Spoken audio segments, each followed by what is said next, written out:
रामदास जी के प्रकाश उत्सव के संबंध में संसार भर में बहुत श्रद्धा सत्कार के नाल संगतां जिहड़ियां गुरमत समागम करके उन्होंने इतिहास को संगतां विच वंड के गुरु पातशाह दी खुशियां प्राप्त कर रही हैं। हर साल श्री गुरु रामदास जी क्योंकि इस शहर के बानी भी होए, बहुत धूमधाम के नाल श्रद्धा के नाल इस समागम जिहड़े है सारे शहर विच ਵੱਖ-ਵੱਖ संस्थावां ਵੱਖ-ਵੱਖ गुरुद्वारियां ਵੱਖ-ਵੱਖ जथेबंदियां वालों बड़ी श्रद्धा नाल मनाए जाते हैं। थां-थां दे उत्ते नगर कीर्तन भी कड्ढे जाते हैं, थां-थां दे उत्ते समागम भी किए जाते हैं। ये सारे समागमां दीयां कड़ियां विच श्री गुरु रामदास जी के पवित्र स्थान के उत्ते 21 तरीक नूं जिथे विशाल नगर कीर्तन कड्ढिया जाना है 21 अक्तूबर नूं, उत्थे रात के समय दे विच वड्डा राग दरबार सजाया जाता है। हर साल की तरह जिस तरह फिर सजाया जाएगा। 22 तरीक नूं सवेर नूं भी मंजी साहब गुरुद्वारा मंजी साहब दीवान हाल च भी समागम होएगा।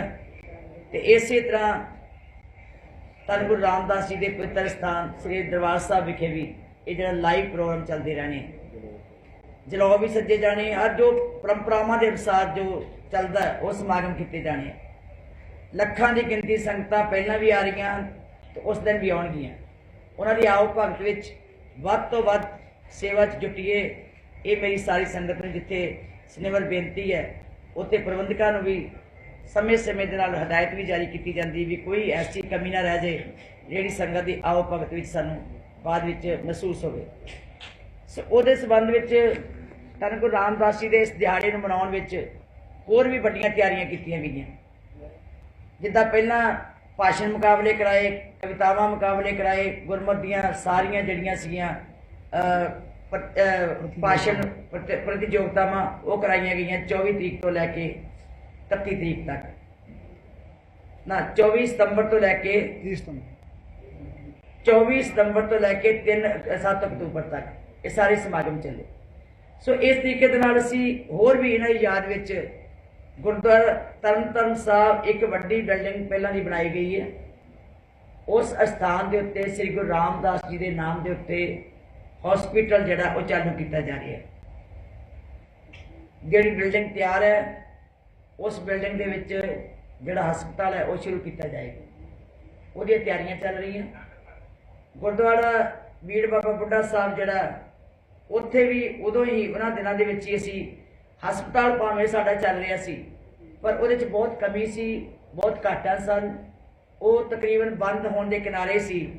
उहदा भी जिहड़ा सीधा प्रबंध है वो जिथे श्रोमणी गुरुद्वारा प्रबंधक कमेटी कर रही सी, असीं श्री गुरु रामदास चैरिटेबल हॉस्पिटल वाले पासे उन्हां दी ड्यूटी लाई है क्योंकि वो चंगे ढंग नाल चला सकते हैं और आप सुपरविजन करके उत्थों सारे डॉक्टर की टीम सवेरे जाया करेगी, शाम तक उत्थे काम करेगी, शाम की जिहड़ी टीम है वो वखरी काम करेगी।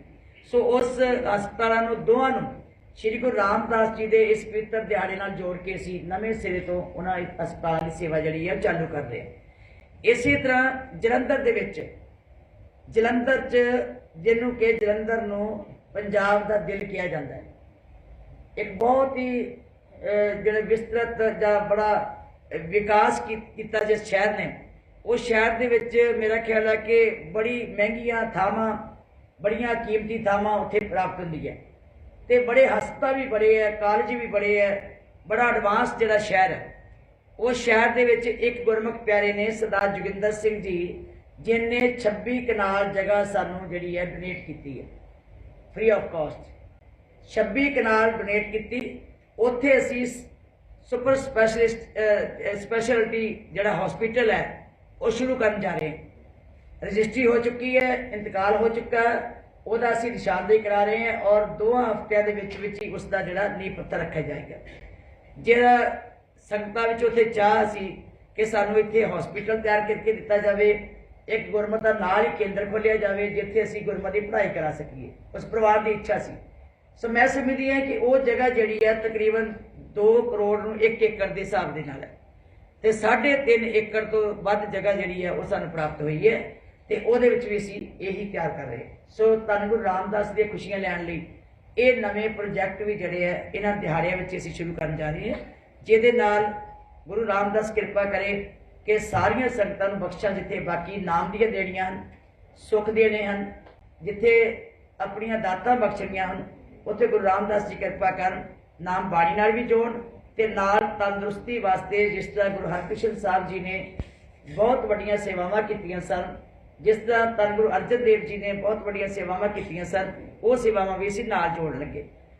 साडे इसे स्थान के उत्ते दरबार साहब के बाहर गलियारे के कोल असी एक दवाखाना जिहड़ा साडा तकरीबन तैयार हो गया, लाइसेंस लै लिया, कुछ दिनों में असीं वो दवाखाना चालू करन जा रहे।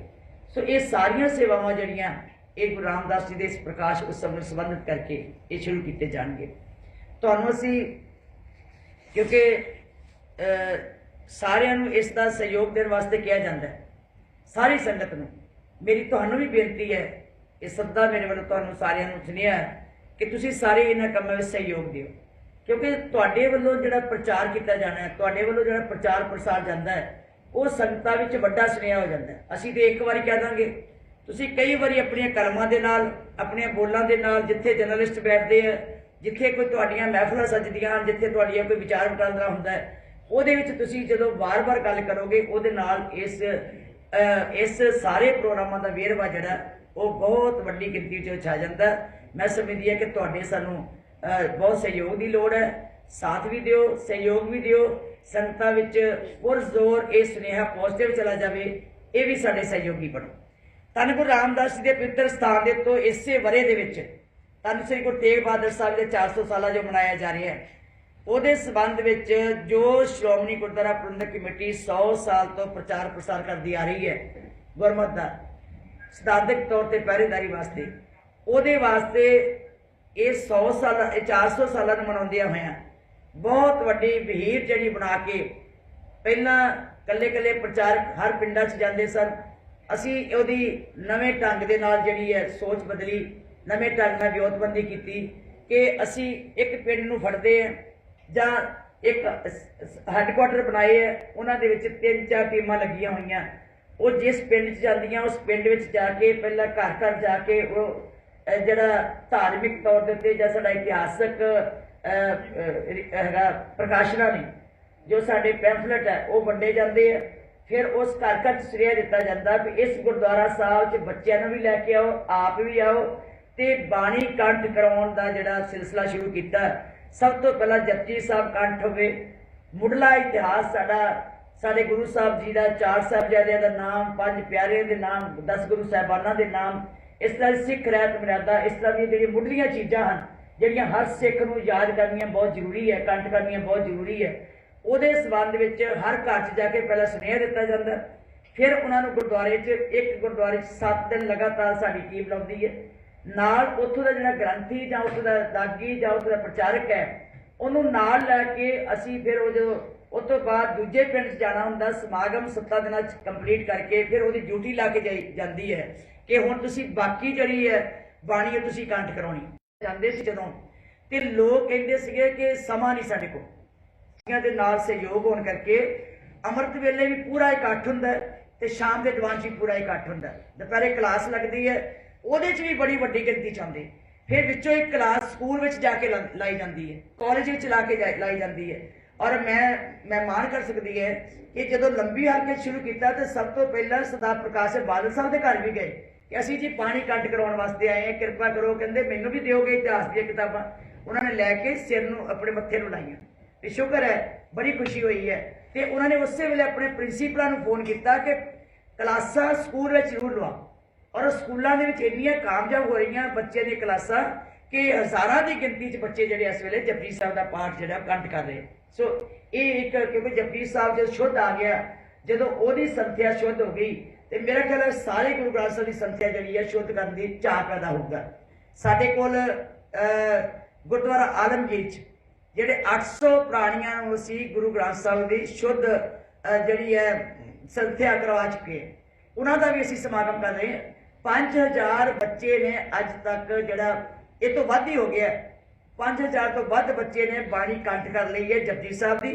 ਉਹਦਾ ਅਸੀਂ ਵੱਡਾ ਸਮਾਗਮ ਤੁਹਾਡੀ ਹਾਜ਼ਰੀ ਵਿੱਚ ਹੀ ਇੱਥੇ ਕਰਾਂਗੇ ਗੁਰਦੁਆਰਾ ਮੰਜੀ ਸਾਹਿਬ ਦੀਵਾਨ ਹਾਲ 'ਚ, ਔਰ ਸਾਰੇ ਬੱਚਿਆਂ ਨੂੰ ਬੁਲਾ ਕੇ ਇੱਕ ਇੱਕ ਬੱਚੇ ਕੋਲੋਂ ਵਿੱਚ ਅਸੀਂ ਉਹਨਾਂ ਕੋਲੋਂ ਸੁਣਾਵਾਂਗੇ ਵੀ, ਔਰ ਉਹਨਾਂ ਦਾ ਜਿਸ ਦਾ ਇੱਕ ਟੈਸਟ ਹੁੰਦਾ ਉਹ ਵੀ ਕਰਾਂਗੇ। ਸੋ ਇਸ ਢੰਗ ਦੇ ਨਾਲ ਬੱਚਿਆਂ 'ਚ ਕਰੇਜ਼ ਪੈਦਾ ਕੀਤੀ ਜਾ ਰਹੀ ਹੈ, ਬੱਚਿਆਂ ਨੂੰ ਵਿੱਚ ਸ਼ਰਧਾ ਪੈਦਾ ਕੀਤੀ ਜਾ ਰਹੀ ਹੈ ਕਿ ਅਸੀਂ ਕਿੱਦਾਂ ਗੁਰੂ ਸਾਹਿਬ ਜੀ ਦਾ ਇਤਿਹਾਸ ਜਿਹੜਾ ਉਹ ਕੰਠ ਵੀ ਕਰਨਾ, ਗੁਰੂ ਸਾਹਿਬ ਦੀ ਬਾਣੀ ਵੀ ਕੰਠ ਕਰਨੀ ਹੈ।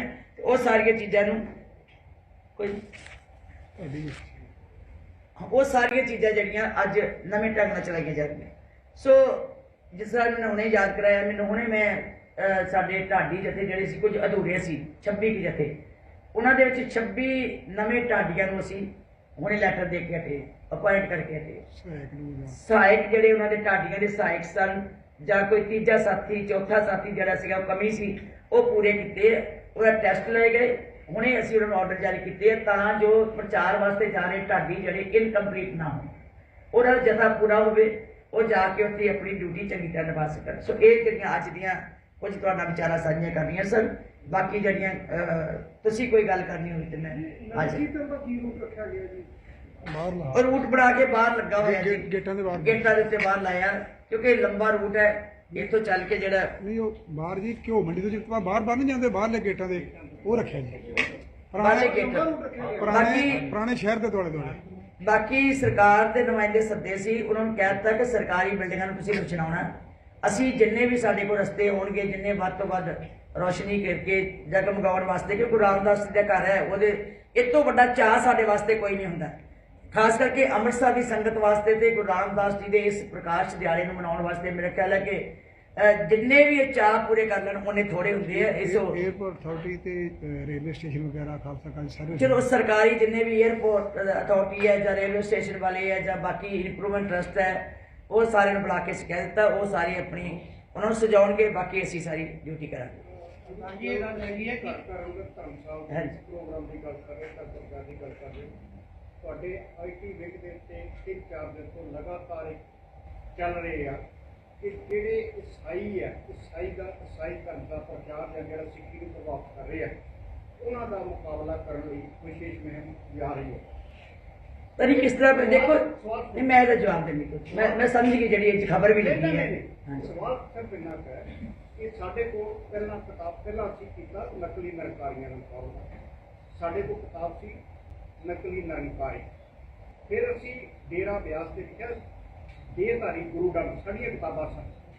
ਉਹ ਕਿਤਾਬਾਂ ਅੰਦਰ ਤੁਹਾਡੀ ਪ੍ਰਕਾਸ਼ਨਾ ਵਿੱਚ ਨਹੀਂ ਹੈ ਕਿ ਅਸੀਂ, ਕਿਉਂਕਿ ਬਾਰਡਰ ਏਰੀਆ ਆ, ਅਸੀਂ ਲੋਕ ਇਸ ਬਾਰਡਰ ਏਰੀਆ ਨੂੰ ਜਾਣਦੇ ਹਾਂ। ਤੁਹਾਡੇ ਸਟਾਫ ਹੈ, ਦੱਸ ਸਕਦੇ ਹੋ ਅੰਮ੍ਰਿਤਸਰ ਵਿੱਚ ਕਿਹੜੇ ਕਲਸਟਰ ਨੇ ਜਿਹੜੇ ਈਸਾਈਅਤ ਦੇ ਪ੍ਰਚਾਰਕਾਂ ਦੇ ਨੇ? ਕੁਲਦੀਪ ਸਿੰਘ ਕੋਜੇਵਾਲ, ਜਿੱਥੋਂ ਸਭ ਤੋਂ ਜ਼ਿਆਦਾ ਕਪੂਰਥਲੇ ਵਿੱਚ ਉਹ ਸ਼ਖਸ ਦੀ ਜਿਹੜੀ ਪਿਛੋਕੜ ਹੈ ਉਹ ਇੱਕ ਨਿਹੰਗ ਜਥੇਬੰਦੀ ਨਾਲ ਜੁੜਦੀ ਹੈ। ਕਾਫੀ ਚਿਰ ਤੋਂ 2004 ਤੁਸੀਂ ਜਦੋਂ ਆਏ ਹੋ ਦੁਬਾਰਾ, ਉਸ ਵੇਲੇ ਉਹਦੇ ਖਿਲਾਫ ਚੰਗਾ ਪ੍ਰਚਾਰ ਸੀ। 17 ਸਾਲ ਉਹਦੇ ਖਿਲਾਫ ਕੋਈ ਨਹੀਂ ਬੋਲਿਆ। ਜਿੰਨਾ ਪ੍ਰਚਾਰ ਉਹ ਕਰ ਰਹੇ ਨੇ ਕਿ ਉਹਨਾਂ ਦਾ ਕੋਈ ਮੋਡਸ ਆਪਰੈਂਡੀ ਜਿਹੜਾ ਆ, ਉਹਦੇ ਬਾਰੇ ਕੋਈ ਦਸਤਾਵੇਜ਼, ਕੋਈ ਅਸੀਂ ਮੈਨ ਪਾਵਰ ਦੇ ਰਾਹੀਂ ਕੋਈ ਐਸਾ ਅੰਕੜੇ ਤਿਆਰ ਕੀਤੇ ਨੇ ਕਿ ਕੀ ਹੋ ਗਿਆ, ਕਿੰਨੇ ਸਿੱਖ ਚਲੇ ਗਏ? ਦੇਖੋ, ਪਹਿਲਾਂ ਤੇ ਮੇਰੀ ਬੇਨਤੀ ਹੈ, ਸਾਨੂੰ ਅਸੀਂ ਕਿਸੇ ਦੇ ਕੰਪੀਟੀਸ਼ਨ 'ਚ ਨਹੀਂ ਹੈ, ਨਾ ਕਿਸੇ ਦੇ ਮੁਕਾਬਲੇ 'ਚ ਹੈ। ਸਾਨੂੰ ਪੀੜਾ ਦਾ ਡਰ ਨਹੀਂ ਹੈ। ਸਾਡਾ ਧਰਮ ਜਿਹੜਾ ਹੈ ਉਹ ਇੰਨਾ ਵਡਮੁੱਲਾ ਹੈ, ਇੰਨਾ ਕੀਮਤੀ ਹੈ ਕਿ ਕੋਈ ਇਸ ਦੇ ਉੱਤੇ ਅਸਰ ਨਹੀਂ ਕਰ ਸਕਦਾ। ਪਹਿਲਾ ਨੰਬਰ 1 ਤੇ ਕੋਈ ਕਿਸੇ ਦਾ ਛਾਇਆ ਇਹ ਤੇ ਨਹੀਂ ਪੈ ਸਕਦਾ। ਉਹ ਕਿੱਧਰ ਨੂੰ ਤੁਰਦੇ ਹੈ, ਕੀ ਕਰਦੇ, ਸਾਨੂੰ ਉਹਦੇ ਨਾਲ ਕੋਈ ਡਰ ਨਹੀਂ। ਅਸੀਂ ਆਪਣਾ ਕੰਮ ਕਰਨਾ, ਸਾਡੀ ਆਪਣੀ ਡਿਊਟੀ ਹੈ ਕਿ ਅਸੀਂ ਇਸ ਕਰਕੇ ਨਹੀਂ ਕਿ ਈਸਾਈ ਕੀ ਕਰਦੇ ਹੈ, ਸਾਨੂੰ ਉਹਨਾਂ ਦਾ ਕੀ ਮਤਲਬ ਹੈ ਜੀ, ਉਹ ਕੀ ਕਰਦੇ ਕੀ ਨਹੀਂ ਕਰਦੇ। ਇਹ ਤਾਂ ਮਨੁੱਖ ਦੀ ਫਿਤਰਤ ਹੈ। ਜਿਹੜਾ ਕਮਜ਼ੋਰ ਵਿਅਕਤੀ ਹੋਏਗਾ, ਕਿਸੇ ਲਾਲਚ ਵਸ ਹੋ ਕੇ ਕਿਤੇ ਜਾ ਸਕਦਾ। ਸਿੱਖ ਕਦੀ ਵੀ ਆਪਣਾ ਧਰਮ ਪਰਿਵਰਤਨ ਨਹੀਂ ਕਰ ਸਕਦਾ। ਸਿੱਖ, ਚਲੋ ਵੀਡੀਓ ਜਿਹੜੀ ਚੱਲਦੀਆਂ ਹੋਣਗੀਆਂ ਜੀ, ਮੈਂ ਉਹਨੂੰ ਸਿੱਖ ਹੀ ਨਹੀਂ ਕਹਿੰਦੀ, ਉਹਦੀ ਸੋਚ ਹੀ ਨਹੀਂ ਸਿੱਖੀ ਹੋ ਸਕਦੀ, ਉਹਦੇ ਕੋਲ ਸਿਧਾਂਤ ਹੀ ਨਹੀਂ ਹੋ ਸਕਦਾ, ਉਹ ਆਪ ਹੀ ਪਹਿਲਾਂ ਸਿੱਖ ਨਹੀਂ ਹੋ ਸਕਦਾ। ਜਿਹੜਾ ਸਿੱਖ ਹੈ ਉਹਦੇ ਕਦੀ ਮੈਂ ਕਹਿੰਦੀ ਆਪਣੇ ਧਰਮ ਨੂੰ ਆਂਚ ਆਉਣ ਹੀ ਨਹੀਂ ਦਿੰਦਾ, ਉਹਦੇ ਕੁਰਬਾਨ ਹੋ ਜਾਂਦਾ। ਇੱਕ ਵਿਅਕਤੀ ਦੀ ਗੱਲ ਆਪਾਂ ਕਰਾਂਗੇ ਤੇ ਸਿੱਖਾਂ ਦਾ ਧਰਮ ਪਰਿਵਰਤਨ ਹੋ ਜਾਏਗਾ। ਇੱਕ ਵਿਅਕਤੀ ਕੋਈ ਗਲਤੀ ਕਰ ਜਾਏਗਾ ਤਾਂ ਸਿੱਖਾਂ ਦਾ ਧਰਮ ਪਰਿਵਰਤਨ ਹੋ ਜਾਏਗਾ। ਸਿੱਖ ਹੈ, ਸਿੱਖ ਕਦੀ ਆਪਣੇ ਆਪ ਨੂੰ ਆਂਚ ਨਹੀਂ ਆਉਣ ਦਿੰਦਾ। ਦੂਜੀ ਗੱਲ ਦੇਖੋ, ਇਹ ਲੋਕ ਜਿਹੜੇ ਹੈ, ਮੈਂ ਵੀ ਘਰਾਂ 'ਚ ਵੇਖਿਆ, ਉਹੀ ਬਾਲਮੀਕ ਪਰਿਵਾਰ ਨੇ, ਉਹੀ ਮਜਬੀ ਪਰਿਵਾਰ ਨੇ, ਉਹੀ ਦੂਜੇ ਪਰਿਵਾਰ ਨੇ, ਰਮਦਾਸੀ, ਉਹੀ ਲੋਕ ਨੇ ਜਿਹੜੇ ਇੱਧਰ ਉੱਧਰ ਹੋ ਕੇ ਆਪਣਾ ਕਹਿ ਦਿੰਦੇ ਜੀ ਅਸੀਂ ਈਸਾਈ ਮਤ 'ਚ ਆ ਗਏ, ਕੋਈ ਕੁਛ ਕਰ ਲਿਆ। ਸਾਨੂੰ ਇਸ ਗੱਲ ਦੀ ਚਿੰਤਾ ਨਹੀਂ, ਸਾਨੂੰ ਤਾਂ ਇਹ ਹੈ ਵੀ ਅਸੀਂ ਸਿੱਖ ਇਤਿਹਾਸ ਨੂੰ ਘਰ ਘਰ ਵਿੱਚ ਉਜਾਗਰ ਕਰਨਾ। ਪ੍ਰਚਾਰ ਜਿਹੜਾ ਉਹ ਤੁਹਾਡਾ ਸੋਸ਼ਲ ਮੀਡੀਆ ਕਰ ਰਿਹਾ ਇਸ ਮਸਲੇ ਤੇ, ਅਸੀਂ ਮੈਨੂੰ ਨਹੀਂ ਪਤਾ ਇਹ ਕਿਸ ਤਰ੍ਹਾਂ ਪਈ ਹੋਵੇ, ਕਿਉਂਕਿ ਅੱਜ ਅਖਬਾਰ 'ਚ ਵੀ ਖਬਰ ਲੱਗੀ ਸੀ ਕਿ ਸ਼੍ਰੋਮਣੀ ਕਮੇਟੀ ਜਾਗੀ, ਭਾਵੇਂ ਪੋਸਟ ਵੀ ਹੈ, ਸ਼੍ਰੋਮਣੀ ਕਮੇਟੀ ਜਾਗੀ ਕ੍ਰਿਸਚਨ ਨੂੰ ਨੱਥ ਪਾਉਣ ਲਈ। ਅਸੀਂ ਕਿਸੇ ਨੂੰ ਨੱਥ ਨਹੀਂ ਪਾਉਣ ਲਈ ਜਾਗੇ, ਅਸੀਂ ਆਪਣਾ ਧਰਮ ਦੀ ਗੱਲ ਕਰਨ ਵਾਸਤੇ ਜਾਗੇ। ਕਿਸ ਤਰ੍ਹਾਂ ਦਾ ਰਿਸਪੌਂਸ ਮਿਲ ਰਿਹਾ ਜੀ ਘਰ ਬਹੁਤ ਜ਼ਿਆਦਾ ਜੀ, ਬਹੁਤ ਸੰਗਤਾਂ 'ਚ ਖੁਸ਼ੀ ਹੈ, ਬਹੁਤ ਸੰਗਤਾਂ 'ਚ ਲਹਿਰ ਹੈ। ਔਰ ਮੈਂ ਕਹਿੰਦੀ ਕਿ ਹਰ ਪਿੰਡ ਦਾ ਜਿਹੜਾ ਨਾ ਇੱਕ ਇੱਕ ਸਿੱਖ, ਇੱਕ ਇੱਕ ਪਰਿਵਾਰ ਹੈ, ਉਹ ਨਾਲ ਹੋ ਕੇ ਤੁਰ ਰਿਹਾ, ਨਾਲ ਹੋ ਕੇ ਤੁਰ ਰਿਹਾ। ਦੇਖੋ ਆਪਾਂ ਨੂੰ ਕਿਸੇ ਦੀ ਗੱਲ ਕਰਨ ਦੀ ਬਜਾਏ ਮੈਂ ਕਹਿੰਦੀ ਸਾਨੂੰ ਆਪਣਾ ਹੀ ਲਕੀਰ ਜਿਹੜੀ ਏਡੀ ਕੁ ਵੱਡੀ ਖਿੱਚ ਦਈਏ ਕਿ ਲੋਕ ਜਿਹੜੇ ਆ ਅੱਗੇ ਹੀ ਧਰਮ ਦੇ ਵਿੱਚ ਬਹੁਤ ਪਰਪੱਕ। ਅੱਛਾ ਇੱਕ ਗੱਲ ਦੱਸਿਓ, ਕਈ ਮੈਂ ਦੇਖਿਆ ਸਿੱਖੀ ਸਰੂਪ ਵੀ ਨਹੀਂ, ਪਰ ਉਹ ਧਰਮ ਵਿੱਚ ਇੰਨੀ ਦ੍ਰਿੜਤਾ ਨਾਲ ਗੱਲ ਕਰਦੇ ਆ। ਸਿੱਖੀ ਸਰੂਪ ਨਹੀਂ ਹੁੰਦਾ ਉਹਨਾਂ ਦਾ, ਸਿੱਖੀ ਸਰੂਪ ਵੀ ਨਹੀਂ ਹੁੰਦਾ, ਪਰ ਉਹ ਇੰਨੀ ਦ੍ਰਿੜਤਾ ਨਾਲ ਗੱਲ ਕਰਦੇ ਆ ਵੀ ਕੋਈ ਗੱਲ ਕਰਦੇ ਸਹੀ ਸਿੱਖ ਧਰਮ ਦੇ ਖਿਲਾਫ, ਕੋਈ ਕਰਦੇ ਸਹੀ ਸਿੱਖੀ ਸਿਧਾਂਤ ਦੇ ਖਿਲਾਫ, ਪਰ ਉਹ ਵੱਢਣ ਨੂੰ ਪੈਂਦੇ। ਜਿਹੜੇ ਲੋਕਾਂ ਦੇ ਅੰਦਰ ਸਿੱਖੀ ਦੀ ਗੱਲ ਹੈ ਉਹਦੇ ਸੁਣਨ ਨੂੰ ਤਿਆਰ ਨਹੀਂ ਸਿੱਖੀ ਦੇ ਖਿਲਾਫ, ਤੇ ਉਹ ਪਰਿਵਰਤਨ ਕਿੱਦਾਂ ਕਰ ਦੇਣਗੇ। ਸੋ ਇਸ ਕਰਕੇ ਮੈਂ ਸਮਝਦੀ ਹਾਂ ਕਿ ਸਿੱਖ ਨੂੰ ਇੰਨਾ ਕੱਚਾ ਨਹੀਂ ਮੈਂ ਸਮਝਦੀ ਕਿ ਸਿੱਖ ਇੱਕਦਮ ਕਿਸੇ ਲਾਲਚ ਵਿੱਚ ਆ ਕੇ ਧਰਮ ਪਰਿਵਰਤਨ ਕਰ ਜਾਏਗਾ। ਉਹ ਲੋਕ ਜਿਨ੍ਹਾਂ ਦੇ ਅੰਦਰ ਸਿੱਖੀ ਦਾ ਮਾਦਾ ਨਹੀਂ, ਉਹੀ ਜਾ ਸਕਦੇ, ਹੋਰ ਨਹੀਂ ਜਾ ਸਕਦਾ। ਘਰੋਂ ਬਾਹਰ ਕੱਢਿਆ ਜਾ ਰਿਹਾ ਹਾਂਜੀ, ਤੇ ਉਹ ਵੀ ਉਸ ਤੋਂ ਬਾਅਦ ਯੂਪੀ ਦੇ ਵਿੱਚ ਕੋਈ ਚੀਜ਼ ਪਤਾ ਨਹੀਂ ਮੈਨੂੰ। ਸ਼ਿਲੌਂਗ ਦੇ ਵਿੱਚ ਜੋ ਹੋਇਆ ਇਹ ਪਹਿਲਾਂ ਵੀ 3-4 ਸਾਲ ਪਹਿਲਾਂ ਹੋਇਆ ਸੀ। ਉਦੋਂ ਵੀ ਸ਼੍ਰੋਮਣੀ ਗੁਰਦੁਆਰਾ ਪ੍ਰਬੰਧਕ ਕਮੇਟੀ ਦਾ ਵਫਦ ਵੀ ਗਿਆ ਸੀ, ਤੁਹਾਨੂੰ ਵੀ ਸਾਰਿਆਂ ਨੂੰ ਪਤਾ ਹੋਏਗਾ। ਅੱਜ ਵੀ ਅਸੀਂ ਕਿਉਂਕਿ ਆਵਾਜ਼ ਵੀ ਦਿੱਤੀ ਹੈ ਔਰ ਅਸੀਂ ਉਹਨਾਂ ਦੀ ਸਰਕਾਰ ਨੂੰ ਵੀ ਚਿੱਠੀ ਲਿਖ ਰਹੇ ਹਾਂ। ਸਵੇਰੇ ਸਾਡੇ ਕੁਝ ਮੈਂਬਰ ਜਨਰਲ ਸਕੱਤਰ ਨੇ ਦੂਜਿਆਂ ਨਾਲ ਗੱਲ ਵੀ ਕੀਤੀ ਸੀ ਸਿੱਖ ਮਿਨੋਰਟੀ ਵਾਲੇ ਚੇਅਰਮੈਨ ਨਾਲ, ਔਰ ਉਹਨਾਂ ਨੇ ਨੋਟਿਸ ਵੀ ਦਿੱਤਾ। ਸਰਕਾਰ ਜੇ ਇਹ ਇਹੋ ਜਿਹਾ ਕੰਮ ਕਰਦੀ ਹੈ, ਇਹ ਹਰਗਿਜ਼ ਕੋਈ ਵੀ ਨਹੀਂ ਬਰਦਾਸ਼ਤ ਕਰੇਗਾ। ਕਿਉਂਕਿ 150 ਸਾਲ ਦੇ ਜਦੋਂ ਉਹਨਾਂ ਨੂੰ ਉੱਥੇ ਬਿਠਾਏ ਸੀ ਨਾ ਜੀ, ਉਦੋਂ ਉਹ ਜਗ੍ਹਾ ਬੜੀ ਮਾੜੀ ਸੀ, ਬੜੀ ਕਮਜ਼ੋਰ ਸੀ, ਉਹਨਾਂ ਗਰੀਬਾਂ ਨੂੰ ਉੱਥੇ ਬਿਠਾ ਦਿੱਤਾ। ਅੱਜ ਉਹ ਜਗ੍ਹਾ ਜਿਹੜੀ ਕੀਮਤੀ ਬਣ ਗਈ ਹੈ, ਸ਼ਹਿਰ ਵਿੱਚ ਆ ਗਈ ਹੈ, ਇਸ ਕਰਕੇ ਉਹਨੂੰ ਭੂਮ ਮਾਫੀਏ ਵਾਲੇ ਜਿਹੜੇ ਲੋਕ ਹੈ ਉਹ ਉਹਨੂੰ ਉਜਾੜਨਾ ਚਾਹੁੰਦੇ ਆ ਔਰ ਕਬਜ਼ੇ ਕਰਨਾ ਚਾਹੁੰਦੇ। ਇਹ ਨਾ ਬਰਦਾਸ਼ਤ ਕੀਤਾ ਜਾ ਸਕਦਾ, ਨਾ ਕਿਸੇ ਨੂੰ ਉੱਠਣ ਦਿਆਂਗੇ। ਅਸੀਂ ਜੇ ਕਿਤੇ ਲੋੜ ਪਈ ਤੇ ਅਸੀਂ ਸ਼੍ਰੋਮਣੀ ਗੁਰਦੁਆਰਾ ਪ੍ਰਬੰਧਕ ਕਮੇਟੀ ਪਹਿਲਾਂ ਵੀ ਉਹਨਾਂ ਦੀ ਆਵਾਜ਼ ਬੁਲੰਦ ਕਰਦੀ ਰਹੀ ਹੈ ਤੇ ਅੱਜ ਵੀ ਬੁਲੰਦ ਕਰੇਗੀ। ਬੀਬੀ ਜੀ, ਉਹਦਾ ਗੁਰੂ ਨਾਨਕ ਦੇਵ ਜੀ ਦਾ ਵੀ ਅੱਗੋਂ ਗੁਰਪੁਰਬ ਆ ਰਿਹਾ ਵਾ ਕਿ ਪਾਕਿਸਤਾਨ ਜਿੱਥੇ ਉੱਥੇ ਕੋਈ ਪ੍ਰੋਗਰਾਮ ਲਿਖਿਆ ਜਥੇ ਦੀ ਸਾਡੀ ਤਿਆਰੀ ਹੈ ਜੀ, ਤਿਆਰੀ ਹੈ। ਸਾਡੀ ਬਿਲਕੁਲ ਤਿਆਰੀ ਹੈ। ਅਸੀਂ ਵੀਜ਼ੇ ਵਾਸਤੇ ਭੇਜ ਦਿੱਤੇ ਹੋਏ ਆ, ਜਦੋਂ ਸਰਕਾਰ ਨੇ ਅਲਾਉ ਕਰਨਾ ਅਸੀਂ ਚਲੇ ਜਾਵਾਂਗੇ।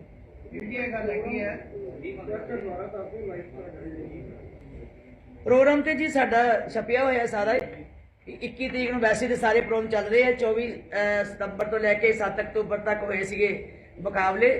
ਉਸ ਤੋਂ ਬਾਅਦ 21 ਅਕਤੂਬਰ ਨੂੰ ਦੁਪਹਿਰੇ 12 ਵਜੇ ਤੱਕ ਜਿਹੜਾ ਉਹ ਨਗਰ ਕੀਰਤਨ ਜਿਹੜਾ ਚੱਲਣਾ, ਤੇ ਰਾਤ ਨੂੰ ਜਿਹੜਾ ਰਾਗ ਦਰਬਾਰ ਹੋਣਾ।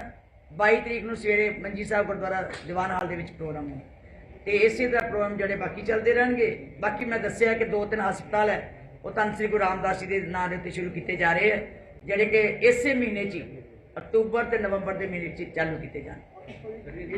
ਉਹਦੇ ਇਹ ਤੇ ਪਰੰਪਰਾਗਤ ਜਿਹੜੀ ਚੱਲਦੀ ਆ ਰਹੀ ਆਤਿਸ਼ਬਾਜ਼ੀ ਵੀ ਹੋਏਗੀ, ਜਲੌ ਵੀ ਸੱਜੇਗਾ, ਦੀਪਮਾਲਾ ਵੀ ਹੋਏਗੀ। ਉਹਦੇ ਇਹ ਤਾਂ ਰੋਜ਼ ਦਾ ਹੀ ਰੂਟੀਨ ਦਾ ਹੀ ਹਰ ਵਾਰੀ ਦਾ ਕੰਮ। ਸੰਗਤਾਂ ਹਮੇਸ਼ਾ ਹੀ ਆਉਂਦੀਆਂ ਨੇ, ਐਤਕੀ ਵੀ ਆਉਣਗੀਆਂ। ਜੋਰਾ ਸ਼ੋਰਾਂ ਨਾਲ ਸਵਾਗਤ ਕਰਾਂਗੇ, ਪੂਰਾ ਸਤਿਕਾਰ ਕਰਾਂਗੇ। ਇਹ ਗੱਲ ਜ਼ਰੂਰ ਹੈ ਕਿ ਸਾਨੂੰ ਬਹੁਤ ਕਈ ਵਾਰੀ ਮਹਿਸੂਸ ਹੁੰਦਾ ਹੈ ਕਿ ਸਾਡੀਆਂ ਥੋੜ੍ਹੀਆਂ ਜਿਹੀਆਂ ਰਿਹਾਇਸ਼ ਦੀਆਂ ਘਾਟਾਂ ਰਹਿ ਜਾਂਦੀਆਂ। ਕੋਸ਼ਿਸ਼ ਕਰਾਂਗੇ ਅਸੀਂ ਕਿਸੇ ਢੰਗ ਦੇ ਰਿਹਾਇਸ਼ਾਂ ਜਿਹੜੀਆਂ ਪੂਰੀਆਂ ਕਰੀਏ। ਹੋਟਲਾਂ ਵਾਲਿਆਂ ਨੇ 300 ਕਮਰਾ ਫ੍ਰੀ ਦਿੱਤਾ। ਇਹਨਾਂ ਦੱਸਿਆ ਕਿ ਅਸੀਂ ਹੋਟਲਾਂ ਵਾਲੇ ਨੂੰ ਉਦੋਂ ਬੁਲਾਏ ਸੀ ਤੇ ਬੇਨਤੀ ਕੀਤੀ 300 ਕਮਰਾ ਉਹਨਾਂ ਨੇ ਫ੍ਰੀ ਦੇ ਦਿੱਤਾ ਸਾਨੂੰ, ਵੀ ਤੁਸੀਂ ਭੇਜ ਦਿਓ ਆਪਣੀ ਸੰਗਤ। ਬੀਬੀ ਜੀ, ਇੱਕ ਵਾਰੀ ਫਿਰ ਬਾਰਡਰ ਤੇ ਜਿਹੜੇ ਨੇ ਸਿੱਖ ਸ਼ਹੀਦ ਹੋਏ ਨੇ, 4 ਜਿਹੜੇ ਕਿੱਥੇ ਜਾ ਰਹੇ ਨੇ, ਉਹਦੇ ਲਈ ਕੀ ਹੈ? ਦੇਖੋ ਉਹਨਾਂ ਦੇ ਉੱਤੇ ਅਸੀਂ ਹਮੇਸ਼ਾ ਮਾਣ ਹੀ ਕਰਦੇ ਹੁੰਦੇ ਹਾਂ। ਬਾਰਡਰ ਤੇ ਕੋਈ ਵੀ ਸਾਡਾ ਨੌਜਵਾਨ ਸ਼ਹੀਦ ਹੁੰਦਾ ਹੈ, ਹਮੇਸ਼ਾ ਮਾਣ ਕੀਤਾ ਜਾਂਦਾ ਹੈ। ਭਾਵੇਂ ਦੁੱਖ ਵੀ ਹੁੰਦਾ ਹੈ, ਇਹ 'ਚ ਕੋਈ ਸ਼ੱਕ ਨਹੀਂ। ਜਿਸ ਦਾ ਮਾਂ ਦਾ ਬਾਪ ਪੁੱਤਰ ਜਾਂਦਾ ਹੈ, ਜਿਸ ਦਾ ਪਤੀ ਜਾਂਦਾ ਹੈ, ਜਿਸ ਦਾ ਬਾਪ ਜਾਂਦਾ ਹੈ, ਨੌਜਵਾਨ ਘਰ ਦੇ ਵਿੱਚੋਂ ਜਦੋਂ ਸ਼ਹੀਦ ਹੋ ਜਾਂਦਾ ਹੈ, ਤਕਲੀਫ ਵੀ ਬੜੀ ਹੁੰਦੀ ਹੈ, ਦੁੱਖ ਵੀ ਬੜਾ ਹੁੰਦਾ। ਮੇਰੇ ਵੀ ਜਿੱਦਾਂ ਇੱਕ ਗੁਰਦਾਸਪੁਰ ਦਾ ਵੀ ਹੈ, ਇੱਕ ਬਟਾਲੇ ਦੇ ਵੀ ਹੈ, ਇੱਕ ਕਪੂਰਥਲੇ ਦਾ, ਸਾਡੇ ਮੇਰੇ ਆਪਣੇ ਇਲਾਕੇ ਦਾ ਬੜੀ ਤਕਲੀਫ ਹੋਈ ਹੈ, ਰੋਪੜ ਦਾ ਵੀ ਹੈ, ਯੂਪੀ ਦਾ ਵੀ ਹੈ, ਤਕਲੀਫ ਬੜੀ ਹੈ। ਲੇਕਿਨ ਉਹਨਾਂ ਦੇ ਉੱਤੇ ਅਸੀਂ ਗੌਰਵ ਵੀ ਕਰਦੇ ਹਾਂ, ਮਾਣ ਵੀ ਕਰਦੇ ਹਾਂ। ਜੇ ਇਹ ਬੈਠੇ ਆ ਸਰਹੱਦਾਂ ਦੇ ਤਾਂ ਅਸੀਂ ਸੁੱਖ ਦੀ ਨੀਂਦ ਸੌਂਦੇ।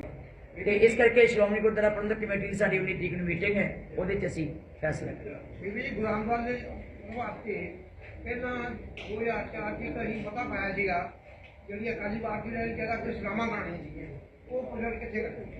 ਉਹਨਾਂ ਦੇ ਨਕਸ਼ੇ ਬਣੇ ਆ ਜੀ, ਨਕਸ਼ੇ ਬਣੇ ਹੋਏ ਆ, ਤਿਆਰੀਆਂ ਚੱਲ ਰਹੀਆਂ। ਸਿਰਫ ਰਸਤੇ ਦੀ ਸੋਚ ਰਹੇ ਆ ਕਿ ਰਸਤਾ ਚੌੜਾ ਕਿੱਦਾਂ ਕਰਨਾ, ਕਿਉਂਕਿ ਜਦੋਂ ਮਟੀਰੀਅਲ ਵੀ ਲੈ ਕੇ ਲੰਘਣਾ ਨਾ, ਟਰਾਲੀਆਂ ਨੇ, ਟਰੱਕਾਂ ਨੇ, ਉਹਦੀ ਥੋੜੀ ਜਿਹੀ ਅੜਚਣ ਆ ਰਹੀ ਹੈ ਤੇ ਉਹ ਸੋਚਦੇ ਆ ਵੀ ਰਾਹ ਪਹਿਲਾਂ ਕਿੱਦਾਂ ਚੌੜਾ ਕਰੀਏ, ਕਿਹੜੀਆਂ ਅਸੀਂ ਦੁਕਾਨਾਂ ਲੈ ਕੇ ਉੱਥੇ ਸੜਕਾਂ ਬਣਾ ਲਈਏ। ਉਹ ਥੋੜਾ ਜਿਹਾ ਪ੍ਰੋਬਲਮ ਆ ਰਹੀ ਹੈ, ਹੋਰ ਕੋਈ ਗੱਲ ਨਹੀਂ।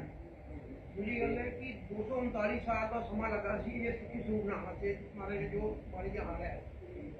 ਸਾਡੇ ਕੀ ਕਮਜ਼ੋਰੀਆਂ ਆ ਗਈਆਂ ਕਿ ਇਸ ਨੂੰ ਆਪਾਂ ਖਤਰਾ ਦੂਜੀਆਂ ਫੋਰਸਾਂ ਨੇ ਅਟੈਕ ਕਰ ਦਿੱਤੀਆਂ। ਸਾਡੇ ਤੇ ਕੋਈ ਕਮਜ਼ੋਰੀ ਨਹੀਂ ਜੀ। ਸ਼੍ਰੋਮਣੀ ਗੁਰਦੁਆਰਾ ਪ੍ਰਬੰਧਕ ਕਮੇਟੀ ਪਰੰਪਰਾਗਤ ਆਪਣੀਆਂ ਡਿਊਟੀਆਂ ਨਿਭਾ ਰਹੀ ਹੈ। ਹਰ ਗੁਰਦੁਆਰੇ 'ਚ ਗੁਰਮਤਿ ਦਾ ਪ੍ਰਚਾਰ ਹੋ ਰਿਹਾ, ਹਰ ਗੁਰਮਤਿ ਦੇ ਵਿੱਚ ਹਰ ਉੱਥੇ ਕਥਾ ਕੀਰਤਨ ਹੋ ਰਿਹਾ। ਇਹ ਤਾਂ ਲੋਕਾਂ ਦੀ ਜ਼ਿੰਦਗੀ ਜਿਹੜੀ ਆ ਇੰਨੀ ਫਾਸਟ ਹੋ ਗਈ ਹੈ ਕਿ ਉਹਨਾਂ ਕੋਲ ਟਾਈਮ ਨਹੀਂ ਕਿ ਅਸੀਂ ਬਾਣੀ ਸੁਣ ਸਕੀਏ, ਅਸੀਂ ਬਾਣੀ ਪੜ੍ਹ ਸਕੀਏ। ਜਦ ਤੱਕ ਬਾਣੀ ਪੜ੍ਹਦਾ ਨਹੀਂ ਕੋਈ, ਉਨ ਚਿਰ ਸੁਣਦਾ ਵੀ ਅਸਰ ਨਹੀਂ ਹੁੰਦਾ।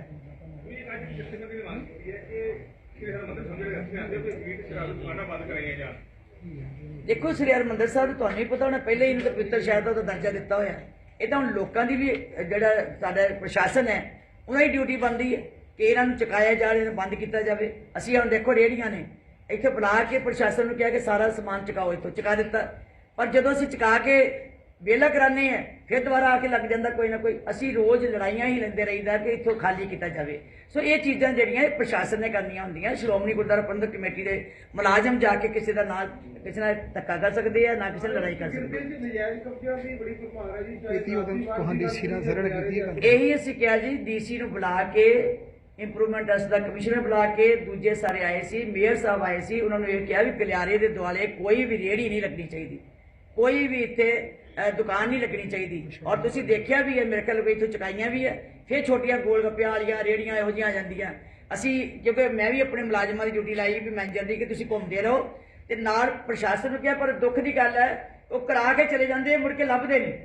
ਮੈਂ ਉਹਨੂੰ ਕਿਹਾ ਸੀ 4-5 ਪੁਲਿਸ ਮੁਲਾਜ਼ਮ ਇੱਥੇ ਰੱਖੋ ਲਾਗੇ, ਤਾਂ ਜੋ ਕਮ ਸੇ ਕਮ ਸਾਡੇ ਮੁਲਾਜ਼ਮਾਂ ਦੇ ਕੋਈ ਗੱਲ ਨਾ ਪੈ ਜੇ।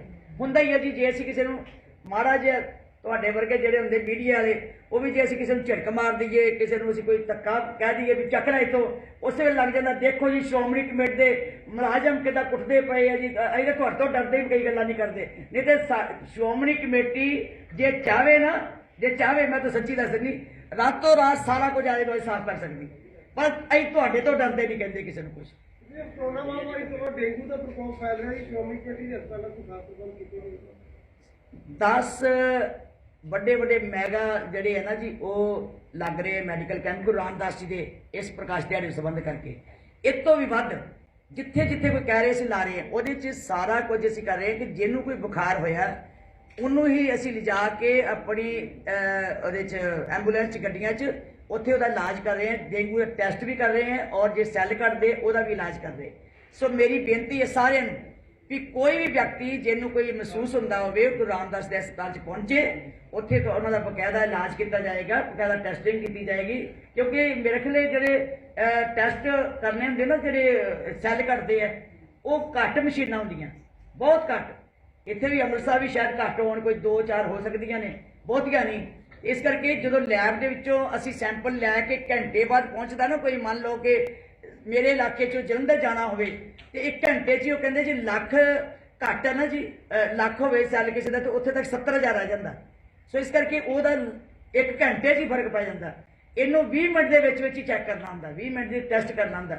ਸੋ ਮੇਰੀ ਬੇਨਤੀ ਹੈ, ਦੇਖੋ ਆਲਰੇਡੀ ਅਸੀਂ 40% ਤਕਰੀਬਨ ਮਰੀਜ਼ ਨੂੰ ਸ਼ਾਰਟ ਕਰ ਹੀ ਦਿੰਦੇ ਹਾਂ ਉਹਦੀ ਮਰੀਜ਼ ਨੂੰ। ਸੋ ਜੇ ਕੋਈ ਹੋਵੇ ਪ੍ਰੋਬਲਮ, ਉੱਥੇ ਜਾਏ। 13,000 ਲੀਟਰ ਦਾ ਸਪੈਸ਼ਲ ਆਕਸੀਜਨ ਪਲਾਂਟ ਲਾਇਆ ਸੀ, ਜਿਹੜਾ ਲਿਕਵਿਡ ਆਕਸੀਜਨ ਪਲਾਂਟ। ਇਹ ਲਾਇਆ ਇਸ ਕਰਕੇ ਕਿ ਮਰੀਜ਼ ਨੂੰ ਕੋਈ ਤਕਲੀਫ ਨਾ ਆਵੇ। 100 ਵੈਂਟੀਲੇਟਰ ਅਸੀਂ ਪੂਰਾ ਕਰ ਲਿਆ। ਜਿਹੜਾ ਸਿੰਘ ਸਾਹਿਬ ਦਾ ਹੁਣੇ ਇੱਕ ਬਿਆਨ ਆਇਆ ਜਾਂ ਧਰਮ ਪਰਿਵਰਤਨ ਦੀ ਵੀ ਤੁਸੀਂ ਗੱਲ ਕਰ ਰਹੇ ਸੀ, ਇੱਕ ਤਾਂ ਉਹਨਾਂ ਨੇ ਐਸਜੀਪੀਸੀ ਦੀ ਮੁਹਿੰਮ ਦੀ ਤਾਰੀਫ ਕੀਤੀ ਹੈ, ਦੂਸਰੇ ਪਾਸੇ ਉਹਨਾਂ ਨੇ ਕਿਹਾ ਕਿ ਇਹ ਧਰਮ ਪਰਿਵਰਤਨ ਸਿੱਖ ਧਰਮ ਤੇ ਇੱਕ ਬਹੁਤ ਵੱਡਾ ਹਮਲਾ ਹੈ। ਤੁਸੀਂ ਇਸ ਬਿਆਨ ਨੂੰ ਕਿਵੇਂ ਦੇਖਦੇ? ਚਲੋ ਜੀ, ਕੋਈ ਵੀ ਸਾਨੂੰ ਜੇ ਪੰਜਾਬ 'ਚ ਕੀ ਹਿੰਦੁਸਤਾਨ ਵਿੱਚ ਵੀ ਕਿਤੇ ਵੀ ਕੋਈ ਅਧਰਮੀ ਬੰਦਾ ਆਪਣੇ ਪੈਰ ਪਸਾਰਦਾ, ਉਹ ਤਾਂ ਸਾਰਿਆਂ ਤੇ ਹਮਲਾ ਹੀ ਹੈ ਜੀ।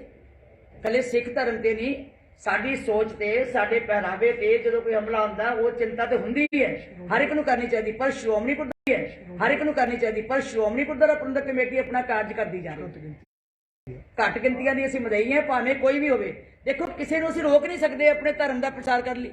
ਕਿੱਦਾਂ ਰੋਕ ਸਕਦੇ ਅਸੀਂ? ਕਿੱਦਾਂ ਮੁਸਲਮਾਨ ਨੂੰ ਕਹਾਂਗੇ ਆਪਣੇ ਧਰਮ ਦਾ ਪ੍ਰਸਾਰ ਨਾ ਕਰੋ? ਅਸੀਂ ਕਿੱਦਾਂ ਕਹਾਂਗੇ ਕਿ ਕਿਸੇ ਧਰਮ ਨੂੰ ਤੁਸੀਂ ਪ੍ਰਸਾਰ ਨਾ ਕਰੋ? ਅਸੀਂ ਤੇ ਆਪਣਾ ਕੰਮ ਕਰਨਾ ਹੈ। ਅਸੀਂ ਆਪਣਾ ਕੰਮ ਕਰਨਾ ਹੈ। ਅਸੀਂ ਕਿਸੇ ਜ਼ਬਰਦਸਤੀ ਜਿਹੜਾ ਕੋਈ ਪਰਿਵਰਤਨ ਕਰਾਵੇ ਉਹਦੇ ਅਸੀਂ ਕਦੀ ਬਰਦਾਸ਼ਤ ਨਹੀਂ ਕਰਾਂਗੇ।